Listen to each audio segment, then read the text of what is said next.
Penuntun Saat Teduh Sinode Gereja Kristen Jakarta, Jumat 29 Oktober 2021. Mencari Allah, dari Amos 5 ayat 4-6. Sebab beginilah firman Tuhan kepada kaum Israel. Carilah aku, maka kamu akan hidup. Janganlah kamu mencari Betel, janganlah pergi ke Gilgal, dan janganlah menyeberang ke Berseba.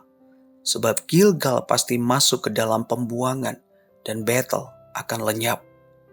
Carilah Tuhan, maka kamu akan hidup, supaya jangan ia memasuki keturunan Yusuf bagaikan api, yang memakannya habis dengan tidak ada yang memadamkan bagi Betel. Thomas Manton, seorang hamba Tuhan Puritan, menulis, mereka yang menikmati Allah akan terus semakin mencari Dia. Mereka senantiasa hidup bergantung kepadanya dan berhasrat menikmati persekutuan yang semakin erat dengannya. Orang fasik melarikan diri dari Allah dan mencari perlindungan jauh dari penyertaan Allah. Melayani Allah artinya menjadikan Dia objek dari ibadah kita. Sedangkan mencari Allah adalah menjadikan Dia tujuan dari ibadah kita. Saudara, berita dari Nabi Amos adalah berita tentang penghakiman dan pemulihan dari Allah. Bagi mereka yang hancur hati di hadapan Allah, mereka mau meresponi berita pemulihan itu. Berita itu adalah mencari Allah. Kata mencari dalam bahasa aslinya adalah daras, yang berarti mencari Allah melalui doa, penyembahan. Tindakan ini dilakukan dari dalam hati yang mengasihi Allah. Bagi mereka, setiap waktu menjadi sangat berharga karena dapat berjumpa dengan Allah. Pada waktu berdiam diri, pada waktu berdoa, pada waktu membaca dan merenungkan firman Allah, pada waktu bekerja, pada waktu berkumpul bersama dengan keluarga sambil menyaksikan kasih setia Allah yang dialami sepanjang hari dan sebagainya. Mereka yang mencari Allah akan memperoleh hidup.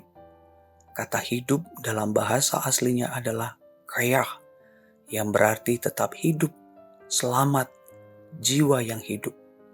Dengan demikian, jiwa mereka tetap hidup selama-lamanya dan selamat dari murka Allah. Mereka mengisi hidup dengan mencari Allah apapun yang terjadi. Dengan begitu, mereka akan memiliki hikmat surgawi dalam menjalani hari-hari kehidupannya.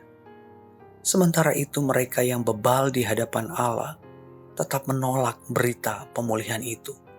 Mereka tetap pergi ke Betel, Gilgal untuk mempersembahkan kurban kepada Allah. Namun lagi-lagi hati mereka tidak mencarinya. Yang mereka tuai adalah kematian kekal. Saudara, menyembah Allah sesuai dengan nilai kerajaannya berarti bertekun untuk mencarinya. Hal itu yang Allah kehendaki dari kita sebagai penyembah-penyembahnya.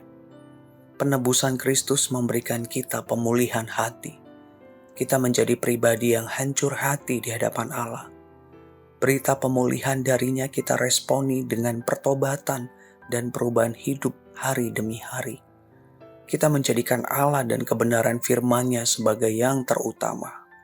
Kita akan selalu mencari Allah berdasarkan kebenaran firman-Nya di setiap waktu dan keadaan. Kita melakukannya dari dalam hati yang merindukannya. Sekarang hidup yang kita jalani adalah hidup di dalam Kristus Anak Allah. Hidup yang mengasihi, menghormati, menaati Allah di atas segala sesuatu. Hidup yang demikian adalah hidup yang telah diselamatkan dari murka Allah dan menuju kemuliaan kekal. Jika kita adalah penyembah Allah yang telah didapatkan oleh Kristus, maka kita akan selalu berjuang untuk mencari Allah sekalipun di tengah-tengah kesulitan. Tuhan Yesus memberkati.